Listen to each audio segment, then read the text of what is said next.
আর কিছুদিন পরই আসছে কোরবানি তথা পবিত্র ঈদুল আজহা। আল্লাহর সন্তুষ্টি লাভের আশায় তার নামে পশু জবেহ করাকে কোরবানি বলে। ঈদুল আজহা উপলক্ষে আল্লাহর নামে নির্দিষ্ট কিছু হালাল পশু জবাই বা কোরবানি করা হয়।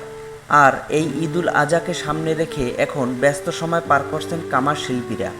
টুংটাং শব্দই বলছে ঈদ লেগেছে কামারের দোকানে। দিন কিংবা রাতে চলছে চাপাতি দা বটি ছুরি তৈরি ও শানের কাজ। নাওয়া খাওয়া ভুলে নির্ঘুম রাত কাটছে তাদের। দরজায় কড়া নাড়ছে মুসলমানদের সবচেয়ে বড় ধর্মীয় উৎসবের অন্যতম ঈদুল আজহা।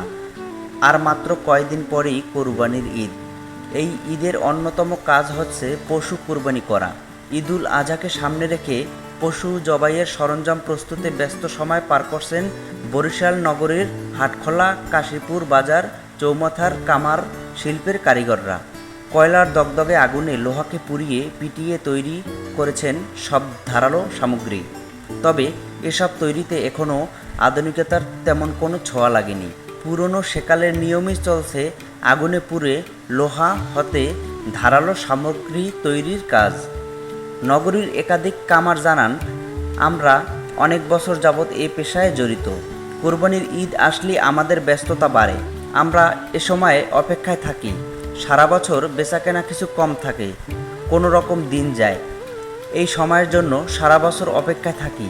কোরবানির ঈদের আগে এক সপ্তাহ ভালো বেচাকেনা হয়। এই সময়ে দামও ভালো পাওয়া যায়। লোহার তৈরি ছোট ছুরি 100 থেকে 250 টাকায় বিক্রি হচ্ছে। জবাই ছুরি মিলছে 500 থেকে 600 টাকায়।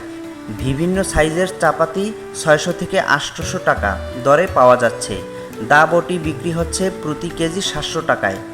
কয়েকজন ক্রেতা জানান, কুরবানির ঈদের আর কদিন বাকি, তাই আগেই পশু জবাইয়ের সরঞ্জাম কেনার কাজটি সেরে ফেলেছেন।